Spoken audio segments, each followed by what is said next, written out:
तो चलिए इस वीडियो में बात करते हैं एरेज़ के बारे में। तो जावास्क्रिप्ट में एरे क्या होता है?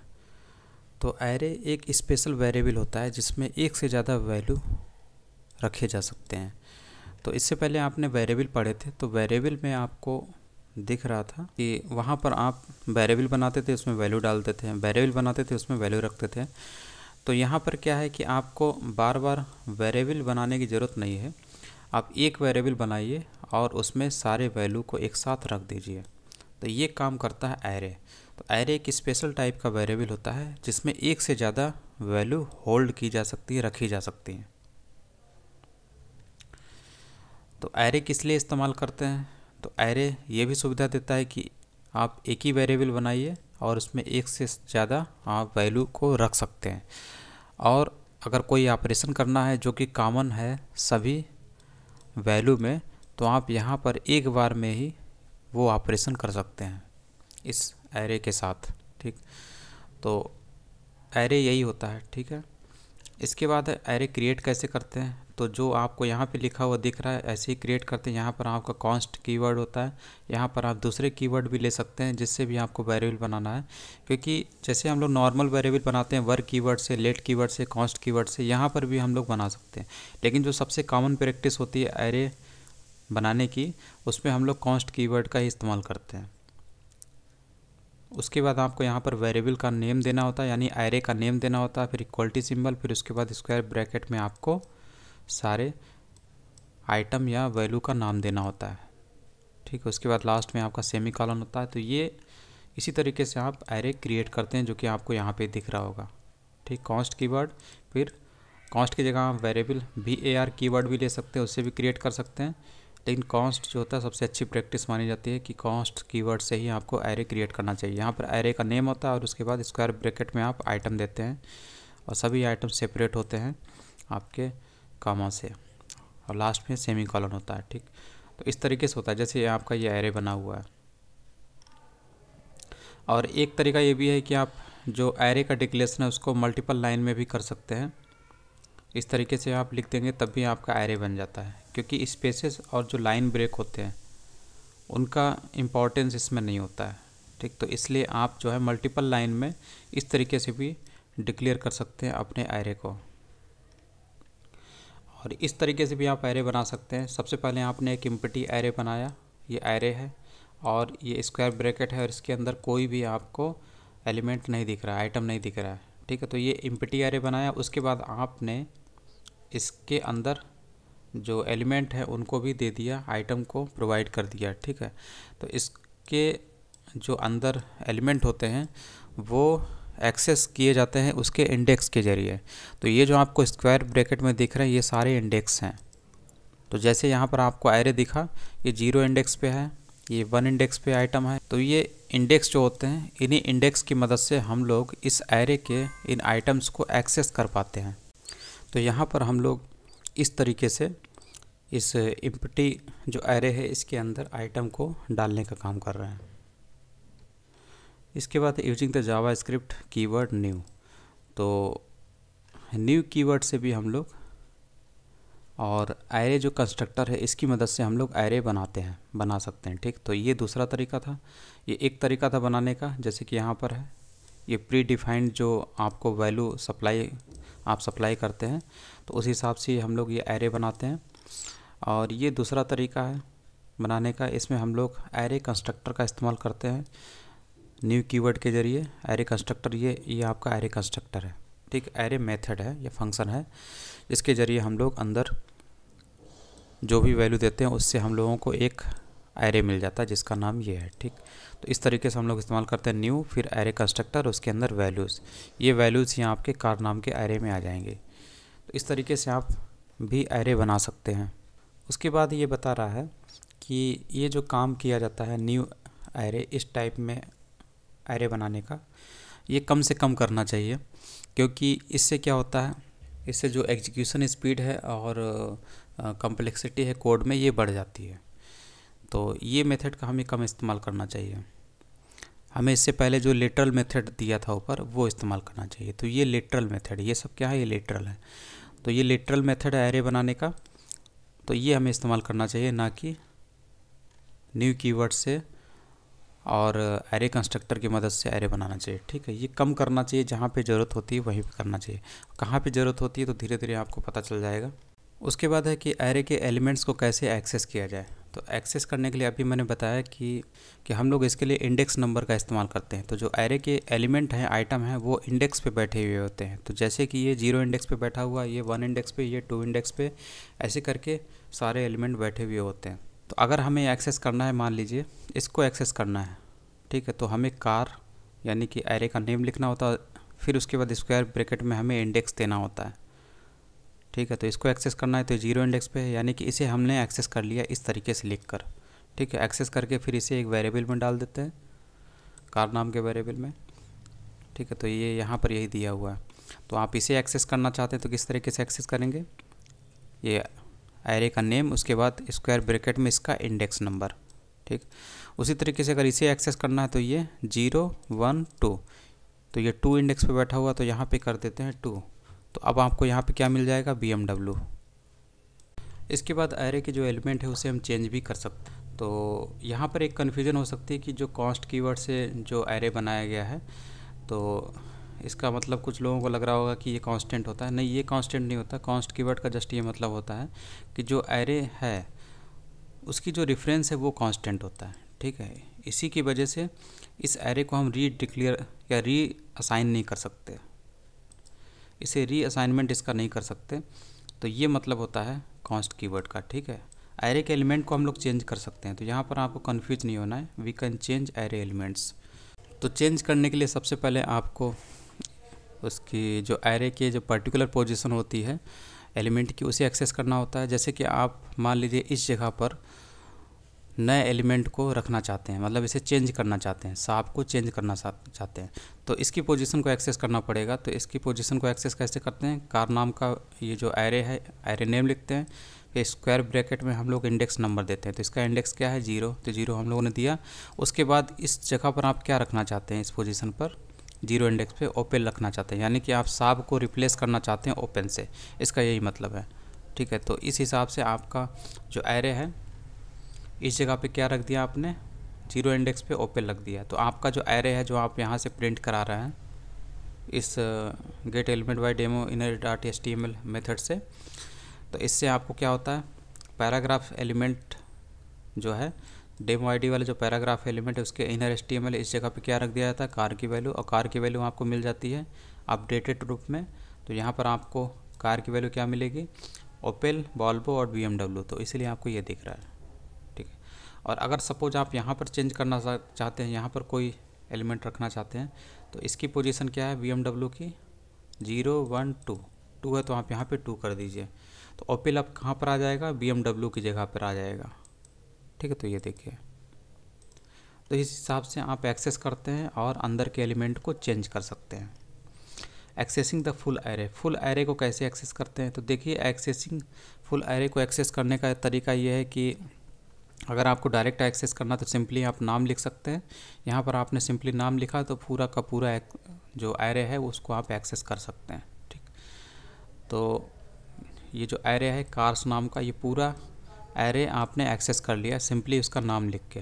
ठीक है, अगर किसी एलिमेंट को आप चाहते हैं, मान लीजिए आप BMW को चाहते हैं ये एक्सेस हो, तो इसके लिए आपको स्क्वायर ब्रैकेट यहाँ पर लगाना पड़ेगा और अंदर देना पड़ेगा इसका इंडेक्स नंबर। इंडेक्स नंबर क्या है, ये 0 पे, ये 1 है, ये 2 है, तो यहाँ पे आप दे दीजिए 2।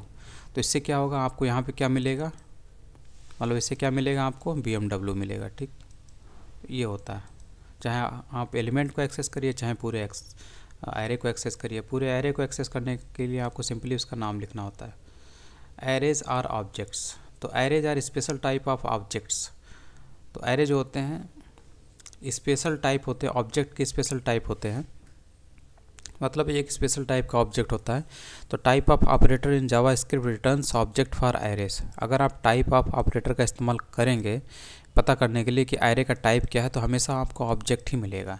But JavaScript arrays are best described as arrays, लेकिन जावास्क्रिप्ट जो एरेज होते हैं उनको ऑब्जेक्ट की तरह नहीं बल्कि एरेज की तरह ही डिस्क्राइब करना चाहिए, क्योंकि ये स्पेशल टाइप के ऑब्जेक्ट होते हैं। तो हर जगह इसे ऑब्जेक्ट नहीं कहना चाहिए, ये एक एरे ही है। ठीक है, तो arrays use numbers to access the elements arrays जो होते हैं वो, उनमें अगर किसी एलिमेंट को हम एक्सेस कर रहे हैं तो हम इंडेक्स नंबर का इस्तेमाल करते हैं। तो यही चीज़ यहाँ पर बता रहा है। वहीं जो ऑब्जेक्ट होता है उसमें नेम्स का इस्तेमाल किया जाता है टू एक्सेस इट्स मेंबर्स। तो यहाँ पर क्या था, यहाँ पर आप इस एरे में इनके इंडेक्स नंबर का इस्तेमाल करते थे इनको एक्सेस करने के लिए। वहीं जो ऑब्जेक्ट होता है, जैसे ये एक ऑब्जेक्ट है, तो इसमें इन वैल्यूज़ को एक्सेस करने के लिए हम लोग इनके नेम्स का इस्तेमाल करेंगे। तो ये प्रॉपर्टी नेम है और ये प्रॉपर्टी की वैल्यू है, ठीक। तो इस हिसाब से इसके एलिमेंट को हम लोग एक्सेस कर सकते हैं। तो जैसे कि यहाँ पर हम लोगों को इसे एक्सेस करना है, तो एक्सेस करने के लिए हम लोग ये ऑब्जेक्ट का नेम लिखते हैं, फिर डॉट लगाते हैं, फिर उसके बाद इसकी वैल्यू को एक्सेस करना है। तो इसके लिए हम लोग इसका नाम लिखते हैं, प्रॉपर्टी नेम लिखते हैं, तो प्रॉपर्टी की वैल्यू ये है, तो इसे एक्सेस कर लेते हैं %.firstName। इससे हमें जॉन मिल जाता है। और यही अगर हमें 46 को एक्सेस करना है तो यहाँ पर हम दे देते हैं एज, प्रॉपर्टी की वैल्यू देते हैं, प्रॉपर्टी का यहाँ पर नेम देते हैं। तो एज क्या है, प्रॉपर्टी है, और इसकी वैल्यू क्या है, ये है। तो इस हिसाब से आपका यहाँ पे क्या मिलेगा, यहाँ पे 46 मिलेगा। तो ये ऑब्जेक्ट के रूप में है और ये एरे है। तो इसीलिए ये जो एरे होता है special case of object, object का एक स्पेशल केस होता है एरे, क्योंकि बिल्कुल वैसे ही है जैसे ऑब्जेक्ट होता है, बिल्कुल वैसे ही आपका एरे होता है। बस यहाँ पर इसके एलिमेंट को एक्सेस करने के लिए इंडेक्स नंबर का इस्तेमाल होता है, यहाँ पर नेम का इस्तेमाल किया जाता है, यानी कि ये जो प्रॉपर्टी नेम है इनका इस्तेमाल किया जा रहा है इन वैल्यूज़ को एक्सेस करने के लिए। उसके बाद है array elements can be object. तो एरे एलिमेंट्स जो होते हैं, तो यहाँ पर जो एलिमेंट हैं आपको दिख रहे होंगे, ये जो एलिमेंट है ये ऑब्जेक्ट के रूप में भी हो सकते हैं।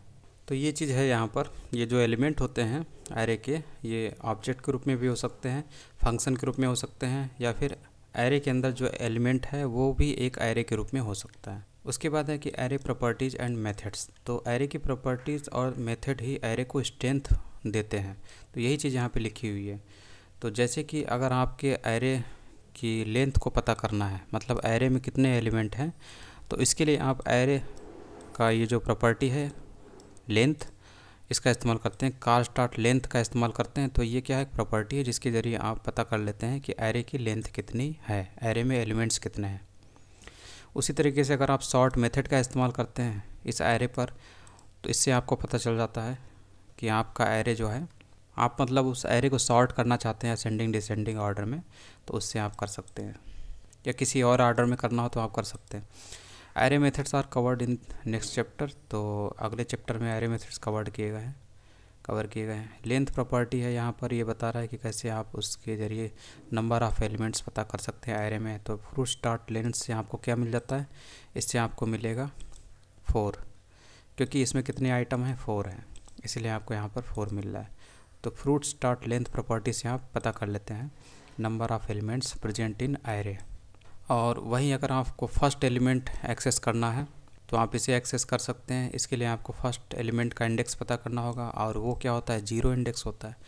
तो आप फर्स्ट एलिमेंट को एक्सेस कर सकते हैं इस तरीके से। आप एरे का नेम लिखते हैं, स्क्वायर ब्रैकेट में आप उसका इंडेक्स लिखते हैं, जिस इंडेक्स पे बैठे हुए एलिमेंट को आपको एक्सेस करना है। मान लीजिए आपको इसे एक्सेस करना है तो ये 0 1 2, तो 2 इंडेक्स पे एप्पल बैठा हुआ, तो एप्पल को एक्सेस करना है तो आपको यहाँ पे 2 लिखना पड़ेगा। तो आपको यहाँ पे क्या मिल जाएगा, एप्पल।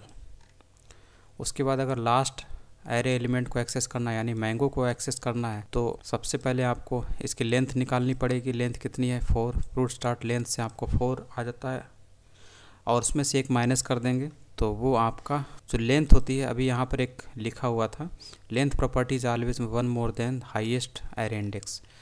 तो लेंथ प्रॉपर्टी जो होती है, जो हाईएस्ट एरे इंडेक्स होता है, इसका जो इंडेक्स होगा, हाईएस्ट इंडेक्स होगा, उससे एक ज़्यादा ही होता है। तो ये हम पता करके अगर उसमें से एक माइनस कर देते तो हमें इसी का इंडेक्स पता चल जाएगा। तो इसीलिए हम लोग मैंगो को एक्सेस कर सकते हैं इस तरीके से। तो इस तरीके से आप मैंगो को एक्सेस कर सकते हैं। वहीं अगर आप इसे सेकंड लास्ट को आपको एक्सेस करना है तो फ्रूट स्टार्ट लेंथ से आपको मैक्सिमम यानी कि नंबर ऑफ़ एलिमेंट्स पता हो जाते हैं, और उसमें से 2 माइनस कर देंगे तो आपको एप्पल एक्सेस होते हुए दिखेगा। ठीक है, तो एप्पल एक्सेस कर लिया अगर second last array element access कर रहे हैं तो। उसके बाद है looping array elements. Looping array elements का मतलब है कि आप एरे में मौजूद सारे एलिमेंट को कैसे एक्सेस कर सकते हैं, कैसे लूप कर सकते हैं उसमें। तो इसके लिए हम लोग फॉर लूप का इस्तेमाल करते हैं और फॉर लूप आपको आगे मिलेगा, ठीक है। तो जस्ट इसको यहीं पे देख लेते हैं कि कैसे होता है ये। सबसे पहले आपका एरे है, उसके बाद आपने फ्लेन नाम के वेरिएबल में इस एरे में जितने भी एलिमेंट, मतलब कितनी लेंथ है इस एरे की, ये हमें पता हो जाता है फ्रूट स्टार्ट लेंथ प्रॉपर्टी से। उसके बाद एक वेरिएबल हम लोग बनाते हैं टेक्स्ट लेट कीवर्ड से, और इसमें लेते हैं इवल टैग। तो इवल टैग इसलिए ले रहे हैं क्योंकि हम जो एरे के एलिमेंट को एक्सेस करेंगे फॉर लूप की मदद से, तो उसको हमें एक अनऑर्डर्ड लिस्ट में डिस्प्ले कराना है, अनऑर्डर्ड लिस्ट में। इसीलिए हम लोग टेक्स्ट में क्या ले लेते हैं, इवल ले लेते हैं, ठीक है। ये अनऑर्डर्ड लिस्ट बनाने का टैग है, HTML टैग है। और लास्ट में टेक्स्ट प्लस इक्वल्स टू में हम क्या ले लेते हैं, मतलब ये जो कंप्लीट जो टेक्स्ट है इसका जो लास्ट एंड है उसमें हम लोग इवल का एंडिंग टैग ले लेते हैं। अनऑर्डर्ड लिस्ट का जो एंडिंग टैग है, क्लोज टैग है, वो ले लेते हैं। और बीच में हम लोग इस्तेमाल करते हैं फॉर लूप को। तो फॉर लूप में क्या होता है, इसमें हम काउंटर वेरिएबल का इस्तेमाल करते हैं आई का, इसको इनिशियलाइज करते हैं, फिर सेमी कॉलन, फिर उसके बाद यहाँ पे कंडीशन टेस्ट होती है। तो यहाँ पर कंडीशन में हम लिखते हैं कि कितने बार हमें इसे चलाना है फॉर लूप को। तो यहाँ पर उतनी बार चलाना होता है जितने इसमें नंबर ऑफ़ एलिमेंट्स होते हैं। तो नंबर ऑफ़ एलिमेंट्स आपको यहाँ से पता चल जाता है, जो आपको लेंथ प्रॉपर्टी से पता चला था। तो यहाँ पर आपका 4 आ जाएगा। तो ये कंडीशन टेस्ट होती रहती है हर बार जितनी बार लूप चलता है। और यहाँ पर कंडीशन, इस कंडीशन को फॉल्स बनाने के लिए हमें यहाँ पर लगातार इसमें इम्प्रूवमेंट भी करना होता है ताकि हर एक एलिमेंट को एक्सेस किया जा सके 1 बाय 1। तो पहली बार जो फॉर लूप चलता है तो यहाँ पर इनिशियलाइजेशन होता है, फिर उसके बाद यहाँ पे कंडीशन टेस्ट होती है। तो 0 आई की वैल्यू 0 है जो आपको यहाँ से मिली, लेस देन 4। तो 0 लेस देन 4 कंडीशन ट्रू है। तो क्या होता है, कंट्रोल इस फॉर लूप के अंदर आता है और इसमें जो कोड पड़ा हुआ है इसको एग्जीक्यूट करता है। इसको एग्जीक्यूट करेगा, अंदर देख लेते हैं। तो इसको जब एग्जीक्यूट करता है तो टेक्स्ट में इवल टैग लगा हुआ है, फिर उसमें और ऐड हो जाता है ये वाला आइटम, ठीक है। तो ये लिस्ट आइटम का इस्तेमाल किया है और फ्रूट्स आई से आपको पहला एलिमेंट मिल जाता है। आई की वैल्यू कितनी होती है, 0, अभी 0 ही है। तो फ्रूट 0 से हमें ये वाला आइटम मिल जाता है और लिस्ट आइटम और फिर ये बनाना और फिर ये, ठीक है। तो इसके ज़रिए हमें मिल जाता है ये पहला वाला लिस्ट आइटम। फिर उसके बाद कंट्रोल इसको एग्जीक्यूट करने के बाद यहाँ पे आता है, आई की वैल्यू को 1 इंक्रीमेंट करता है, तो 0 से वैल्यू 1 हो जाती है। फिर से कंट्रोल यहाँ पर आता है, फिर टेस्ट करता है कि क्या आई यानी कि 1 अभी भी 4 से छोटा है, तो 4 से तो छोटा होता ही है। तो कंडीशन ट्रू हो जाती है। फिर से कंट्रोल इसी के अंदर आता है और इस कोड को एग्जीक्यूट करता है। इसको एग्जीक्यूट करता है तो ये आई की वैल्यू कितनी हो जाती है, 1 हो जाती है। तो फ्रूट आई पे कौन सा वैल्यू पड़ा हुआ है, ऑरेंज, तो आपको ये वाली लिस्ट मिलती है। ऐसे करके ये चलता रहता है जब तक ये एलिमेंट, यहाँ तक इस एरे के एलिमेंट फिनिश नहीं हो जाते। लास्ट में फिनिश होते ही, ये फिनिश होने वाला ही जब रहता है तो यहाँ पर कंडीशन ये जो होता है आई की वैल्यू 4 हो जाती है। 4 is less than 4 condition false हो जाती है। तो फिर कंट्रोल इस फॉर लूप से बाहर आ जाता है और आपको ये कंप्लीट लिस्ट दिखती है टेक्स्ट के रूप में, जिसको आप document.getElementById demo.innerHTML इसके ज़रिए उस पैराग्राफ एलिमेंट और डेमो आईडी वाले पैराग्राफ एलिमेंट को खोजते हैं, जो कि आपको मिल जाता है यहाँ पर। इसके इस जगह पर इनर HTML पर इस वैल्यू को रख देते हैं, टेक्स्ट की वैल्यू को, जो कि एक कंप्लीट लिस्ट है, इसको ये प्रिंट करा देता है। तो आपको ये कंप्लीट लिस्ट दिखाई देती है, ठीक। तो इस तरीके से आपने देखा, इस फॉर लूप के ज़रिए हम लोग एक अनऑर्डर्ड लिस्ट बना लेते हैं, इसके एलिमेंट को भी एक्सेस करके, इसके सारे एलिमेंट को एक्सेस करके एक अनऑर्डर्ड लिस्ट भी बना लेते हैं। और उसके बाद इस जावास्क्रिप्ट मेथड के ज़रिए इस अनऑर्डर्ड लिस्ट को डिस्प्ले करा लेते हैं, ठीक है। तो इस तरीके से आपको ये एक बार में पूरी लिस्ट दिखाई देती है, ठीक। तो 1 बाय 1 नहीं दिखाई देती है। इसका मतलब ये नहीं है कि यहाँ पर ये पहली बार ये चलेगा जो डायरेक्ट यहाँ डिस्प्ले कर देगा, ऐसा नहीं होता है। जब तक ये मेथड नहीं चलेगा तब तक ये जो है टेक्स्ट की वैल्यू नहीं दिखाई देगी। और टेक्स्ट की वैल्यू क्या है, एक कंप्लीट अनऑर्डर्ड लिस्ट है जो कि इसके आइटम से बनी हुई है, ठीक है। तो इस तरीके से आपका ये है। उसके बाद ये दूसरा तरीका भी दिया हुआ है कि array dot for each function का हम लोग इस्तेमाल कर सकते हैं एरे के एलिमेंट में लूपिंग करने के लिए, एक्सेस करने के लिए। तो फंक्शन के बारे में अभी हम लोगों ने पढ़ा नहीं है, इसलिए इसको हम लोग बाद में देखेंगे। इसके बाद है एडिंग एरे एलिमेंट्स। तो एरे में हम लोग एलिमेंट ऐड कर सकते हैं, उसके लिए हम लोग पुश मेथड का इस्तेमाल कर सकते हैं। तो इसको करके देखते हैं। तो यहाँ पर एक चीज़ जो दी हुई है वो ये कि इसमें बटन एलिमेंट का इस्तेमाल किया गया है, और इसमें ऑन क्लिक जो एट्रीब्यूट है इसके साथ फंक्शन की कॉलिंग ऐड है। तो इस हिसाब से इसमें किया गया है कि आप इसमें एक एलिमेंट पुश नहीं करेंगे, एक एलिमेंट से ज़्यादा आप एलिमेंट को पुश कर सकते हैं जब आप इस ट्राई इट नाम के बटन को हिट करते हैं। ठीक है, जैसे हिट किया तो लेमन आ गया, फिर से लेमन आया, फिर से लेमन आया, ऐसे करके बार बार इसमें लेमन आते रहेंगे। तो यहाँ पर इस बटन को एक फंक्शन की कॉलिंग से अटैच कर दिया गया और उस फंक्शन में ही पुश मेथड का इस्तेमाल किया गया है, जैसे कि आपको यहाँ पे दिख रहा हो। तो अभी मैंने फंक्शन को अवॉइड किया था, लेकिन अब लगता है इसे पढ़ना ही पड़ेगा, तो थोड़ा सा इसे जान लेते हैं। तो देखिए, सबसे पहले क्या होता है कि कंट्रोल जब यहाँ पर आता है, ठीक, मान लीजिए इसको रीड किया, ठीक, इससे तो वो बटन बना देगा यहाँ पर। ठीक, उसने बटन बना दिया और उसके बाद ये यहाँ पर जावास्क्रिप्ट मेथड भी चलेगा। तो जावास्क्रिप्ट मेथड चलने से क्या होगा, ये जो नॉर्मल फंक्शन है ये तो अभी बना हुआ है, इससे कोई फ़र्क नहीं है, ठीक, बना हुआ है। यहाँ पर ये जो document dot get element by ID demo dot inner HTML fruits, इससे आपको एक वैल्यू मिलती है, इस लाइन से एक वैल्यू आपको मिलेगी जो कि डेमो ID वाला जो एलिमेंट है उसको सर्च करके, यानी कि पैराग्राफ एलिमेंट को सर्च किया जाता है जो कि डेमो ID वाला एलिमेंट है। फिर उसके इनर HTML पर फ्रूट की वैल्यू रख दी जाती है। फ्रूट की वैल्यू क्या है, एक एरे है, तो एरे की वैल्यू यहाँ पर रख दी जाती है। इसलिए आपको इतना एरे, इसको रन कराती, इतना एरे तो आपको दिखता ही है। ठीक, बनाना ऑरेंज एप्पल, इतना आपको इस लाइन से दिखता है। उसके बाद क्या होता है कि इस बटन पर जब भी आप हिट करेंगे, क्लिक करेंगे, तो क्या होगा, इस बटन पर जो इस लाइन से बना हुआ ये बटन है, क्या होगा, जब इस पर क्लिक करेंगे तो ऑन क्लिक में क्या लिखा हुआ है, फंक्शन की कॉलिंग है। तो ये फंक्शन की कॉलिंग हो जाती है जैसे आप ट्राई इट नाम के बटन पर, यानी इस पर हिट करते हैं, क्लिक करते हैं, तो इसकी कॉलिंग होती है। तो कंट्रोल सीधे यहाँ पर आता है फंक्शन पर, और इस फंक्शन के अंदर मौजूद जो कोड होता है उसको एग्जीक्यूट कर लिया जाता है। तो फंक्शन जो होता है ऐसे ही होता है, ये फंक्शन का नेम होता है, पैरेंथेसिस जो होती है, अगर सिंपली हम ऐसे लिखते तो फंक्शन की कॉलिंग होती है। कॉलिंग होने के बाद क्या होता है, कंट्रोल जब यहाँ पर आएगा तो यहाँ पर फंक्शन लिखा हुआ होता है, ये फंक्शन का नेम होता है, और ये नेम यहाँ नेम दोनों सेम होने चाहिए। ठीक, फंक्शन के बारे में हम लोग आगे पढ़ेंगे, बस अभी ऐसे जो मैं बोल रहा हूँ इसको समझ लीजिए। फिर उसके बाद क्या होता है, फंक्शन कॉलिंग होती है, फंक्शन जो कंट्रोल होता है यहाँ पर आता है। फिर उसके बाद इस कर्ली ब्रैकेट के अंदर फंक्शन की बॉडी है, इसमें जो पड़ा हुआ कोड होता है इसको एग्जीक्यूट किया जाता है। तो सबसे पहले फ्रूट्स डॉट पुश ये मेथड मिलता है, पुश मेथड। तो फ्रूट्स नाम का जो एरे है इसमें लेमन वैल्यू को पुश कर दिया जाता है। तो पुश क्या होता है, इंड में जो ये जो है एरे है इसके लास्ट में एक एलिमेंट को पुश कर देता है जिसका नाम क्या है, लेमन। इसलिए आपको यहाँ पर क्या दिखेगा, अगर जैसे आप इसे हिट करेंगे तो इसे लेमन दिखेगा। ठीक है, अभी दिखेगा नहीं, ये तो पुश कर ही दिया, दिखाने का काम ये करता है। ठीक है, क्योंकि ये जो फ्रूट जो एरे है वो अपडेट हो रहा है, पुश किया, पुश करने के बाद इसमें जो वैल्यू थी इतनी, इससे एक और वैल्यू आ जाती है।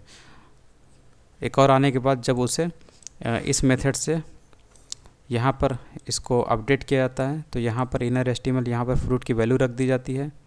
ठीक है, इस मेथड ने इस एलिमेंट के इनर HTML पर ये वैल्यू रख दी जिसको पैराग्राफ एलिमेंट डिस्प्ले कराता है, जो कि आपको यहाँ पे दिखाई देता है। तो जैसे ही आप हिट करेंगे वैसे ही ये वाला जो बटन है ये एक्टिवेट हो जाता है, ये माई फंक्शन की कॉलिंग हो जाती है, क्योंकि ऑन क्लिक यानी क्लिक करने पर क्या होगा, माई फंक्शन की कॉलिंग होगी। माई फंक्शन कॉलिंग होगी तो कंट्रोल यहाँ पर आएगा और इस माई फंक्शन के अंदर जितना भी कोड है इसको एग्जीक्यूट करेगा। इसलिए आपको यहाँ पर क्या दिखेगा, लेमन दिखेगा आपकी फ्रूट नाम की टेबल में, एक्स्ट्रा आगे दिखेगा। ठीक है, जैसे हिट किया तो लेमन दिखा। ठीक है, यहाँ पर आपको इमोजी डाल सकते हैं, मान लीजिए आपने ये डाल दिया। ठीक, तो जैसे ही आपने हिट किया तो आपको क्या दिखाई देगा, इमोजी दिखाई देगा। ठीक है, इस तरीके से। या फिर आप यहाँ पे ऐसे लिख सकते हैं, ठीक है, और यहाँ पर इस इमोजी की जगह कोई दूसरा इमोजी डाल सकते हैं। अब आपका क्या होगा, जैसे ही इसे रन कराएंगे तो डू यू लव मी ऐसे करके यहाँ पे आप देखेंगे हार्ट का सिंबल आ गया यहाँ पर, ठीक। तो इस तरीके से ये फंक्शन होता है जो कि जिसमें हम लोग पुश मेथड का इस्तेमाल करते हैं। सिंपली अगर आप इसमें ये सब नहीं करना चाहते हैं, मान लीजिए आपको बटन का इस्तेमाल नहीं करना, ठीक है, इसे हटा दीजिए, मत करिए, और इस फंक्शन को भी हटा दीजिए और इसे भी, इस लाइन को भी हटा दीजिए, ठीक है। सिंपली आपको क्या काम करना है, यही पुश करना है, ठीक है।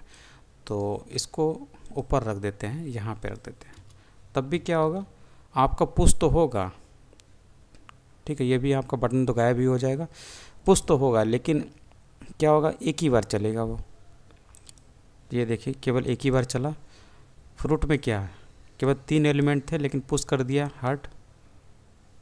उसके बाद इसको जब हम प्रिंट कराते हैं, ये document dot get element by I dot inner HTML, इसकी इस पैराग्राफ एलिमेंट के जो इनर एस्टीमेल इसकी जगह फ्रूट की वैल्यू रखते हैं, तो अपडेटेड जो फ्रूट एरे की जो वैल्यू है वो आपको यहाँ पे दिख रही है इस हार्ट के साथ, क्योंकि पुश कर दिया गया है, हार्ट को पुश कर दिया गया है इस फ्रूट नाम के एरे में।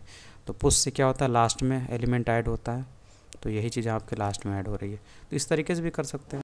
इसके अलावा हम लोग लेंथ प्रॉपर्टी का भी इस्तेमाल कर सकते हैं अपने एरे में पर्टिकुलर एलिमेंट को ऐड करने के लिए।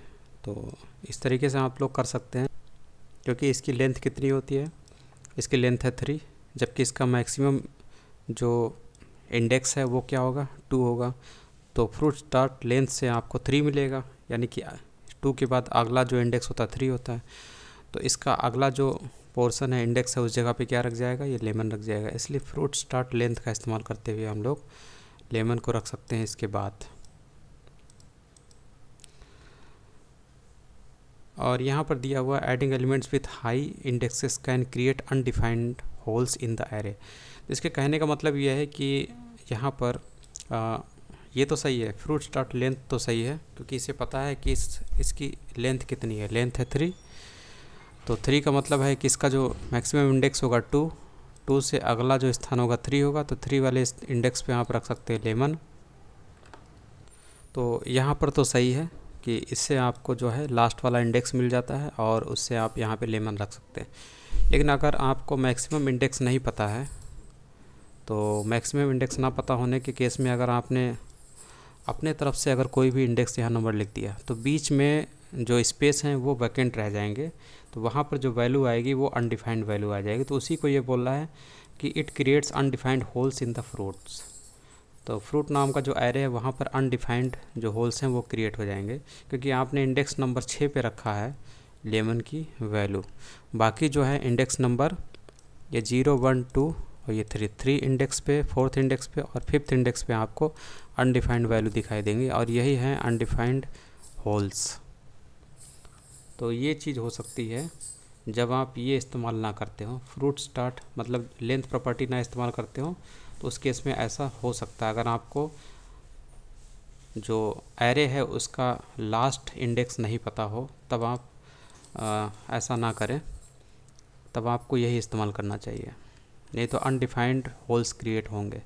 इसके बाद associative array, many programming language support array with named indexes. तो नेम इंडेक्स जो होता है, तो अभी जो हम लोगों ने पढ़ा था इसे नेम्ड इंडेक्स बोलते हैं। ये नेम के ज़रिए हम लोग वैल्यू को एक्सेस करते हैं, तो इस टाइप में जो होते हैं ये नेम्ड इंडेक्स होते हैं, मतलब नेम के ज़रिए इनकी वैल्यू को एक्सेस करना। तो इस टाइप के जो एरे होते हैं इन्हें बहुत सारी प्रोग्रामिंग जो होती हैं वो सपोर्ट करती हैं। तो वही यहाँ पे लिखा हुआ, many programming language support arrays with named indexes. Arrays with named indexes are called associative arrays. तो इस तरह के जो एरे होते हैं उन्हें हैसेस या फिर एसोसिएटिव एरे भी कहा जाता है। JavaScript does not support arrays with named indexes. तो जावा स्क्रिप्ट जो होता है वो नेम्ड इंडेक्स को सपोर्ट नहीं करता। वहीं जावा स्क्रिप्ट में जो एरेज होते हैं वो नंबर्ड इंडेक्स का इस्तेमाल करते हैं, वो नेम्ड इंडेक्स का इस्तेमाल नहीं करते। नेम्ड इंडेक्स का अगर केस आता है तो वो जो होता है वो ऑब्जेक्ट के रूप में होता है, जैसा कि हम लोगों ने ऊपर अभी पढ़ा था। तो एरे जो होता है जावास्क्रिप्ट में एक ऑब्जेक्ट का स्पेशल प्रकार है, काइंड है, ठीक है। यही चीज़ आपको याद रखनी है। तो एरे यहाँ पर अगर एरे की हम बात करेंगे तो वो नंबर्ड इंडेक्स का इस्तेमाल करता है। और जैसा कि यहाँ पर दिया गया है कि if you use named indexes JavaScript will redefine the array to an object. तो अगर आपने नेम्ड इंडेक्सेस का इस्तेमाल किया है तो जावास्क्रिप्ट आपके ऑब्जेक्ट को, आपके एरे को एज ऑब्जेक्ट ट्रीट करेगा। After that some array methods and properties will produce incorrect result. तो इससे क्या होगा, जब आपका जो, अगर आपने नेम्ड इंडेक्सेस इस्तेमाल किया तो इससे आपका जो एरे है वो ऑब्जेक्ट की तरह रीडिफाइन हो जाएगा, और इससे आप जो एरे की जो मेथड प्रॉपर्टीज़ हैं उनका इस्तेमाल नहीं कर पाएंगे ठीक से, क्योंकि वो इनकरेक्ट रिजल्ट देंगी। तो ये चीज़ यहाँ पे लिखी हुई है, जैसे कि आपने यहाँ पर एक एरे बनाया और यहाँ पर आपने नेम्ड इंडेक्स इस्तेमाल किया है, ठीक। तो यहाँ से आपको रिजल्ट अलग अलग मिलेगा।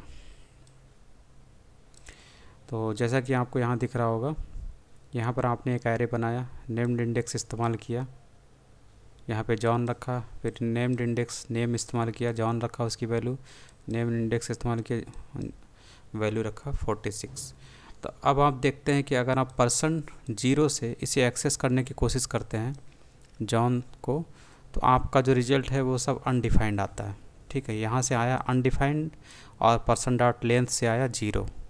तो ये चीज़ होती है कि अगर आपने अपने एरे को, या आपने एरे बनाया और एरे में आप नेम्ड इंडेक्स इस्तेमाल कर रहे हैं, इंडेक्स नंबर की जगह पर नेम इस्तेमाल कर रहे हैं, तो ये एक ऑब्जेक्ट बन जाता है। ऑब्जेक्ट बन जाएगा तो किसी भी हालत में आप इसके जो प्रॉपर्टीज़ है, जैसे कि ये प्रॉपर्टी है, तो इसका आप इस्तेमाल नहीं कर सकते, ठीक। और ये भी इनकरेक्ट रिजल्ट दे रहा है, यही चीज़ यहाँ पे दी हुई है। The difference between arrays and objects in JavaScript, arrays use numbered index. JavaScript में जो एरे होते हैं वो नंबर इंडेक्स का इस्तेमाल करते हैं, जैसे 0 1 2 3 ये सब। और जावास्क्रिप्ट में जो ऑब्जेक्ट होते हैं वो नेम्ड इंडेक्सेस का इस्तेमाल करते हैं, जैसा कि अभी नेम इस्तेमाल किया गया था, तो ये नेम्ड इंडेक्सेस हैं। यहाँ पे नंबर नहीं है बल्कि नेम है। तो ये भी आपको याद रखना है कि arrays are a special kind of objects with numbered indexes. तो एरेज जो होते हैं वो ऑब्जेक्ट के स्पेशल काइंड हैं, एक प्रकार हैं जहाँ पर आप नंबर्ड इंडेक्स का इस्तेमाल करते हैं। When to use arrays and when to use object. तो जावास्क्रिप्ट में कब आपको एरे इस्तेमाल करना चाहिए, कब ऑब्जेक्ट इस्तेमाल करना चाहिए। तो पहली बात तो ये, JavaScript does not support associative arrays. जो एसोसिएटिव एरेज होते हैं जिसमें नेम्ड इंडेक्सेस इस्तेमाल होते हैं, उनको जावास्क्रिप्ट सपोर्ट नहीं करता। You should use objects when you want the elements names to be strings text. आपको ऑब्जेक्ट तब इस्तेमाल करना चाहिए जब आप देखते हैं कि आपके जो एलिमेंट हैं वो स्ट्रिंग के रूप में है, उनके जो नेम है वो स्ट्रिंग के रूप में है। You should use arrays when you want the elements names to be numbers. जब आपके एलिमेंट जो है नंबर के रूप में हो तब आपको एरे इस्तेमाल करना चाहिए। एलिमेंट के जो नेम है वो नंबर के रूप में है तब आपको एरे इस्तेमाल करना चाहिए, और जब वो स्ट्रिंग के रूप में है एलिमेंट नेम्स तब आपको ऑब्जेक्ट इस्तेमाल करना चाहिए। जावास्क्रिप्ट न्यू एरे, तो ये क्या होता है, ये बिल्ट इन एरे कंस्ट्रक्टर है। तो इससे क्या होता है, एरे क्रिएट होता है, but you can safely use. तो ये बता रहा है कि ये आपको कम इस्तेमाल करना चाहिए, बल्कि इसकी जगह पर आपको ये मेथड इस्तेमाल करना चाहिए। ये जो एरे मेथड है, इस तरीके से जो हम लोग एरे बनाते हैं, ये इस्तेमाल करना चाहिए। इसका कारण ऊपर आपको पता होगा, जो मैंने बताया था इसमें भी दिया हुआ था। इससे जो कोड में कम्प्लेक्सिटी बढ़ जाती है और इससे जो कोड की स्पीड है वो भी घट जाती है इसकी वजह से। तो आपको इसकी जगह पर ये इस्तेमाल करना चाहिए, इस तरीके से आपको एरे बनाना चाहिए। These two different statements both create new empty array named points. तो ये बता रहा है कि इस तरीके से भी आप नया एरे बना सकते हैं जिसका नाम ये है, और इस तरीके से भी आप नया एरे बना सकते हैं जिसका नाम ये है, ठीक। तो ये दो तरीके हैं एम्प्टी एरे बनाने की, इससे भी आपका एम्प्टी एरे बनेगा, इससे भी बनेगा। This two different statement both create new array containing 6 numbers. तो ये बता रहा है कि इन दोनों तरीक़ों से हम लोग 2 नए एरे बना सकते हैं। तो इसमें ये दिया हुआ है कि जिनको एरे एलिमेंट्स के रूप में आपको रखना है वो आपको यहाँ पर एरे जो कंस्ट्रक्टर मेथड है उसके अंदर पैरेंथेसिस के अंदर आपको देना होता है। ये आइटम होते हैं इस एरे के, और ये तो आपको पता ही है, इस तरीके से हम लोग एरे बनाते हैं। तो यही बता रहा है ये। New keyword can produce some unexpected results. तो यही यहाँ पर बताने की कोशिश कर रहा है कि 3 एरे से आपने 3 एलिमेंट से एरे बनाया तब भी कोई प्रॉब्लम नहीं है, 2 एलिमेंट से एरे बनाया तब भी कोई प्रॉब्लम नहीं है।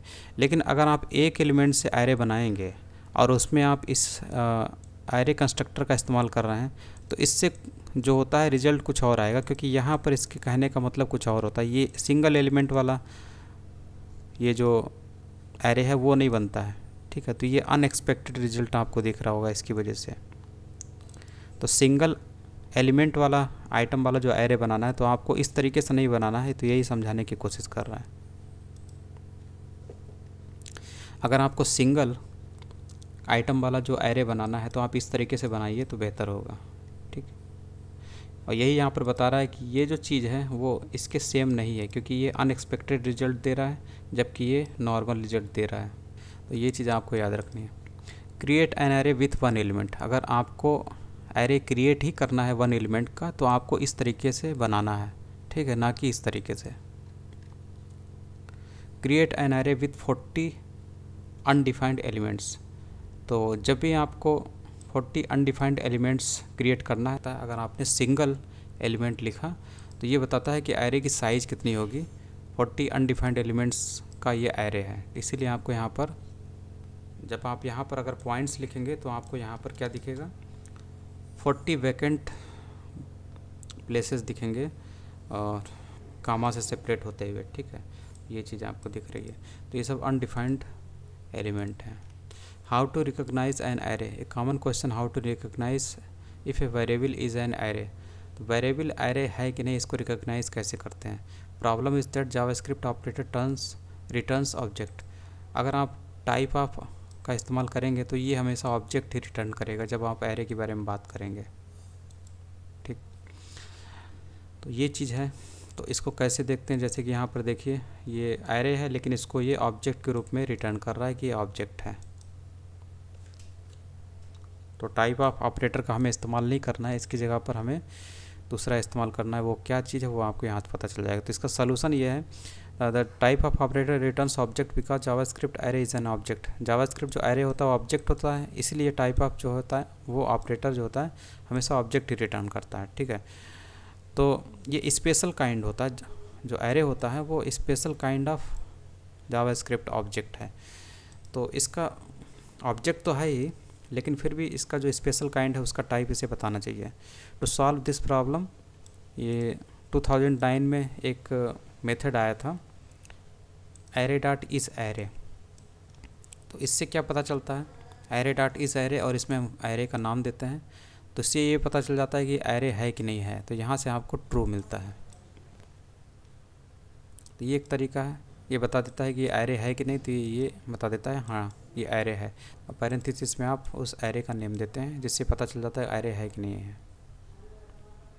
और इसी में जैसे कि मान लीजिए आप इसे वेरिएबल बना दीजिए, मान लीजिए इसकी जगह पर हम लोग इसमें ले लेते हैं एक एलिमेंट, ठीक। तो अब क्या होगा, ये फॉल्स हो जाएगा क्योंकि ये एरे नहीं है। अब क्या होगा, एक नॉर्मल वेरिएबल हो गया। दूसरा सलूशन ये है कि इंस्टेंस ऑफ ऑपरेटर इस्तेमाल करना चाहिए। It returns true if an object is created by a given constructor. अगर ऑब्जेक्ट जो है गिवन कंस्ट्रक्टर के द्वारा बनाया गया है तो ये रिटर्न ट्रू करेगा। फ्रूट इंस्टेंस ऑफ एरे, इसको रन कराते हैं तो ये चीज़ है, इससे आपको ट्रू मिला क्योंकि ये जो मेथड है, ये जो ऑब्जेक्ट बनाया गया है, if an object is created by A given constructor, ये जो बनाया गया है, क्योंकि ये एरे तो है लेकिन एरे से एक स्टेप ऊपर जाएंगे तो ये आपको ऑब्जेक्ट ही मिलेगा। और ऑब्जेक्ट कैसे बनता है, कंस्ट्रक्टर के जरिए ही बनता है।